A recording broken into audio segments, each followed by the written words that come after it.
What's up, everybody? We got a good amount to talk about in this video, and the primary focus of it is to talk about my personal home garage setup that I use to spray liquid wrap. I enjoy it. This is more or less a hobby of mine. I've been through many stages of spraying liquid wrap. I would say been doing it for 9 years. I started with Dip Your Car products. Shout out to Dip Your Car. They're the ones who originally got me into the whole thing. I tried Rail, I tried Halo EFX, pretty much love all of them. So my current setup is for liquid wrap. Not to say that you can't use it for automotive paint. I kind of feel that this setup is actually a bit of a overkill for automotive paint, because the primary difference between liquid wrap and automotive paint is that with liquid wrap, you have to spray layers to build that thickness so it can still peel at the end of the day. So again, the primary focus of this setup of mine right now is to spray liquid wrap, all right? I'm nowhere near an expert. I'm learning along the way. And if you have any tips that you could give me on my setup, please do. I'll definitely look into them. It'll be great, all right? So let's start off with my air compressor. Yeah, let's start off with my air compressor. Okay, everybody, this is my 80-gallon air compressor. I would highly recommend, if you could get your hands on an 80-gallon, just get an 80-gallon. I know guys really look at 60-gallon air compressors to start off. Honestly, if you could get a 60, save up and just get an 80. There's a bunch of reasons why you want to get an 80 instead of a 60. And one of the main reasons is moisture. With the 80, you have more air to work with. Your motor is working way less. And the less your motor has to work, the less moisture is going to be in your lines. So with a smaller air compressor, most likely is going to come with a smaller motor, which means that the motor is going to have to run extra hard to continuously pump air into your lines, pump air into the tank itself. So again, that adds to moisture, and then you're going to have an even more advanced air filtration system to compensate for that. All right. So again, if you could afford an 80, or I'm sorry, if you could actually afford a 60, just save up and get an 80, all right? One of the things you're gonna come across when looking for your air compressor are the specs of the air compressor itself. Most of these specs are gonna focus on the motor. The tanks are universal. It's the motor that's the main difference. The more expensive the tank setup, most likely the more powerful the motor will be. The benefit of having a powerful motor is so it works less to fill up air in your tank itself.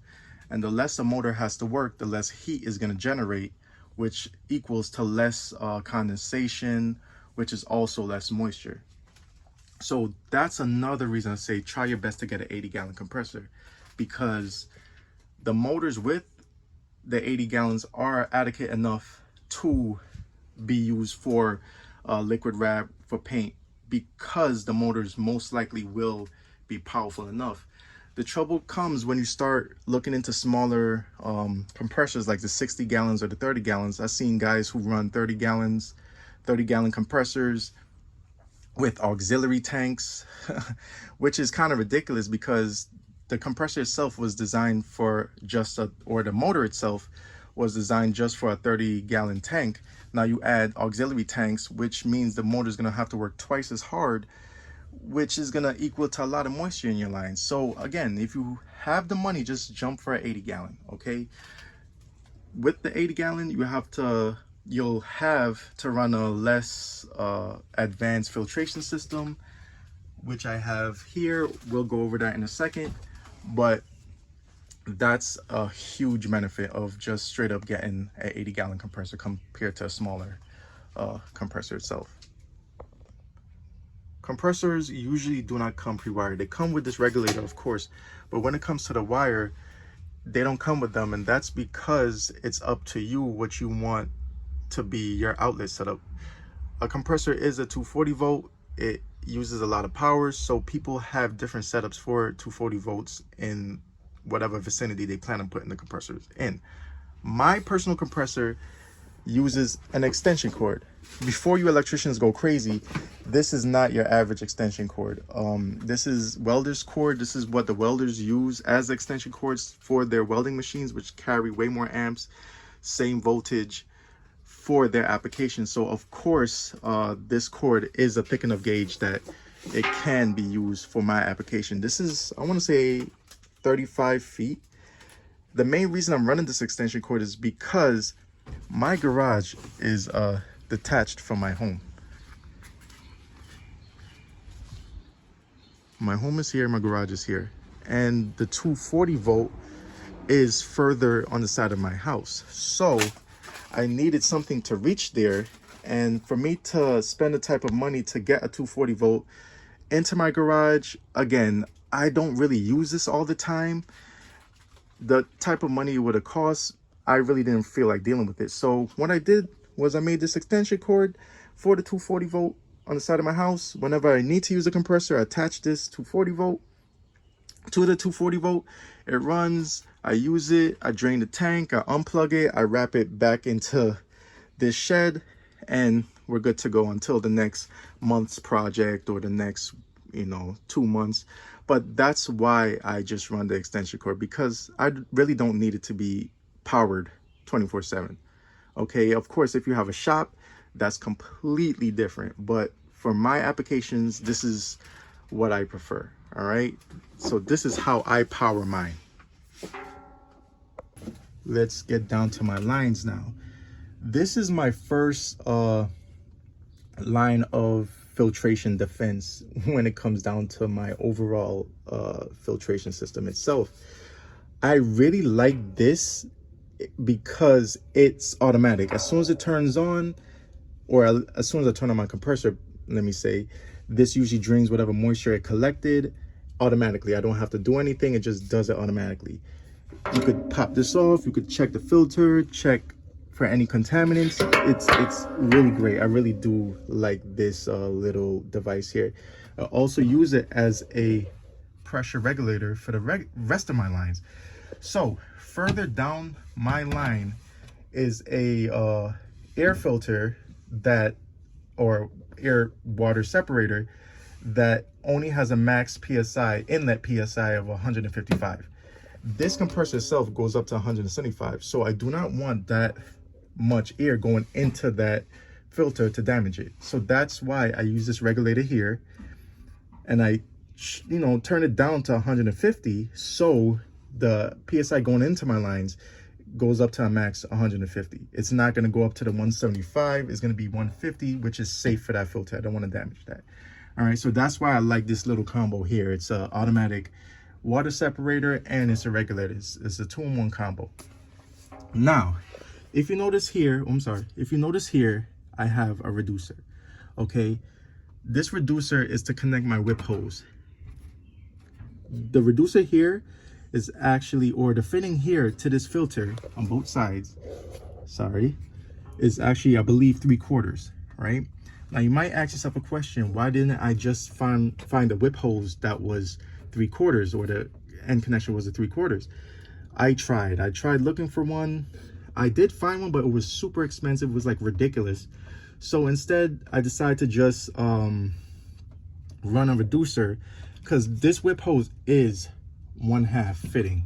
Okay, so the half fitting with the reducer over here pretty much made it fit, and I use Teflon tape, I use a joint compound, everything worked fine. There's no leaks. Unfortunately, it was one on this side also, I believe. So that's why you see these fittings here. For some reason, it was freaking hard to just find a 3/4 whip hose, maybe for pressure reasons, but yeah, I just had to run that reducer. And it's all in my Amazon list. I have an Amazon list attached to this video in the description, and everything I use is going to be on that list. Okay, so this is why my setup looks like this right here. Okay, so let's go further into the lines. This is where that whip hose led to my hard line here, which is in the garage itself. Okay, now a big disclaimer: I highly recommend putting your compressor in a different room than where you plan on spraying whatever project you're going to spray, or whatever area you plan on spraying, because you do not want your compressor to get dirty with the overspray. As you spray, you will have a lot of overspray it will mess up your compressor, it will dirty your compressor. In fact, I did have my compressor in that corner there when I first started spraying, and my compressor was getting destroyed. It looked filthy, and I knew sooner or later it was gonna break down with all that overspray. So again, I highly recommend putting your compressor in a different room. If you can't, maybe somehow an enclosure, a vented enclosure, because your compressor does get hot, to prevent that overspray from affecting your compressor, okay? So back to the whip hose. This is where it's connected, all right? It's connected right here to my hard line. Now you might see, wow, why is this hard line blue? This is because it's something called rapid ear fast pipe. I believe that's the name of it. I love it. It's very DIY friendly. I'm nowhere near a plumber. I don't know how to run pipes. And if you do run your own pipes, of course, I would highly recommend copper. Do not get PVC. Please do not get PVC plastic to run your pipes. Don't do that. Get copper. If you are a DIYer like myself that have no idea what plumbing is, just invest in fast pipe. Yes, it's expensive. I know it's expensive, but again, it's a great investment if you just want to do everything yourself, okay? Now, again, unfortunately, like I said previously, my whip hose is a 1/2 fitting. The fitting that the fast pipe comes with is another 3/4 fitting. So again, I had to run the same kind of reducer here to kind of get everything to fit as one. The fast pipe package that I have in the description does come with this initial fitting. What it doesn't come with is a lot of little elbows here and there, and based on your setup is going to determine what elbows you need to run. Okay, so boom, boom, boom. Ran from here up, across, and these drops. Now, rule of thumb is you want to have at least 50 feet of piping between your compressor and your hose. Why you want this amount of piping is because as the air travels through the pipe, the further away it is, the more time it has to cool down, or more or less it has to cool down before it gets to your hose. Okay, so you have a long way to go. Your air is gonna be way cooler, is gonna be fresh compared to just straight coming out of your compressor. Compressor air is gonna be pretty hot, okay? Now you have your drops here. These drops are more or less designed to capture moisture as you spray. For example,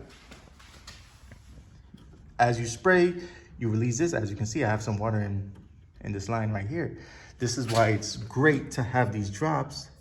I don't know if you can see it, but I had some moisture here to just capture some moisture as you spray.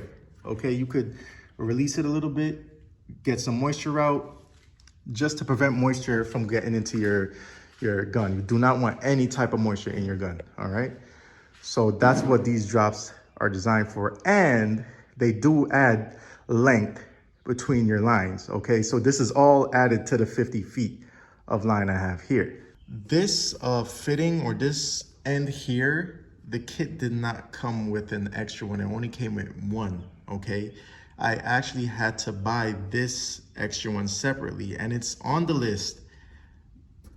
Unfortunately, I had to buy another one of these. Okay, so that's food for thought. If you want something similar, if you have another idea, you can go with that idea. But again, the initial fast pipe kit did not come with another one of these, all right? So again, I had to buy it. And you can buy all these elbows and joints separately off of Amazon, okay? What I would do, I would get a piece of paper. This is what I did. I would get a piece of paper and physically draw out my setup that I want in my shop, okay? And for each L, you need to know it's an elbow. So you need to make sure that you have enough elbows, okay? For each straight, you need to make sure you have a straight, okay? So this is how you determine if you need or how much extra elbows, straights, and even joints here that you need. All right, so compared to how much the kit comes with, and then draw out your plan just to make sure you have everything you need. So everybody's setup may be different. Some people may need extra elbows. Some people may need extra T's. But if you're lucky enough to not need those, unfortunately, which I highly doubt, you'll most likely need extra things, even extra clamps here. You may need a few extra one of those to run along wherever you want to run.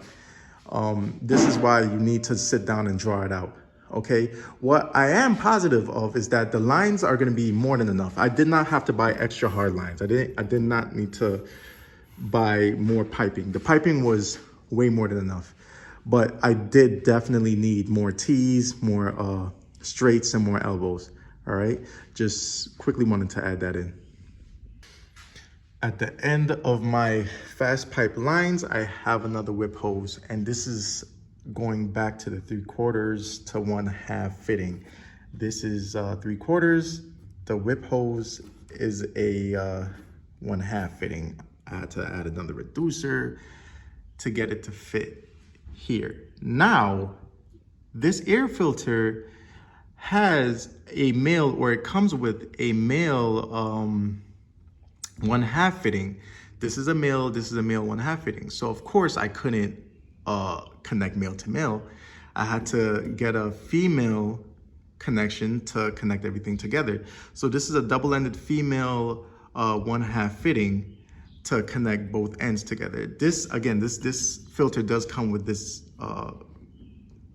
valve here. So this is, and again, it's a 1/2 fitting. Hose is a 1/2 fitting, male, both males, so I had to get this female to connect them all together. Here it comes standard, and I really want to talk quickly about this air filter dryer. It's been great, and it's perfect for my 80-gallon setup.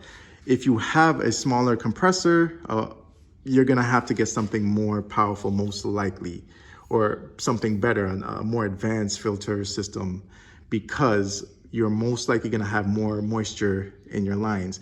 This is why I say just straight get an 80-gallon compressor, because you could run something simple like this and it'll be more than enough. It'll be good enough, all right?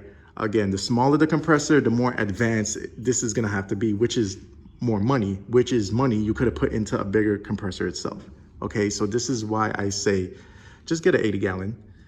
Now back to this device here, I love it because it indicates what your moisture is looking like. So if you glance at it as you're spraying, you could tell, oh, okay, my airlines are good. I want to make another video about a few tips and tricks I found out about this, and it saved a whole bunch of money in the long run, and it keeps my lines dry. So I definitely want to make another video. Now we reached to the end of the line, and the end of the line has a 1/4 fitting, male. It comes with a male 1/4 fitting. My hose itself that connects to my gun is another male 1/4. So 2 male 1/4s. Unfortunately, I had to grab a female to bring them both together. Now, what you can do instead is run a quick connect directly to this, which is better in my experience, so you could quickly detach your hose and do what you got to do. But I got a bit lazy, and I just kind of wanted to make sure I join it together. If I were to do it again, or maybe I may in the future, I might just run a quick connect directly to here, because I believe a quick connects usually are 1/4. So this could have been a quick connect 1/4. I could just plug it in and plug it out. All right, so that's the end of my line. Here is a quick connect that I attached to my gun. I'll go over my gun setup later on, but this is pretty much the end of the line. Let me see if I want to talk about anything else. If you have any questions, please let me know. I would be more than happy to answer any questions. I'm sorry my hose is so dirty, but this is Flexzilla. All these pipes, my whip pipe, my hose here, are Flexzilla pipes. They look pretty cool and they're fairly durable, good quality, and they don't cost an arm and a leg. So that's another reason I run a Flexzilla piping. This has been a reliable setup for me for the past 3 years. I've been using it, if not more. It's been great. It does what I need it to do. and I couldn't ask for anything better right now. So I'm completely happy with it. Again, if you have any questions, any comments, please put them down. Let me know. I'll be happy to answer them. And if I get enough, I might even make another video to just answer all those questions at once. All right. So yeah, thank you for watching. And I really do hope that this helps you out for your setup. Helps you get the finishes that you are wanting to get, and it makes you feel more comfortable making that leap into an air compressor setup. The hardest thing for me was to get the air compressor into my backyard, but once I got it there, everything was super easy. It's pretty low maintenance. I just changed the oil maybe like twice or maybe 3 times so far. It fires up, never gave me an issue. So again, it's been such a great investment. And also, you don't only need to use it for spraying, you can use it for air compressor tools and other things like that. So again, love this setup.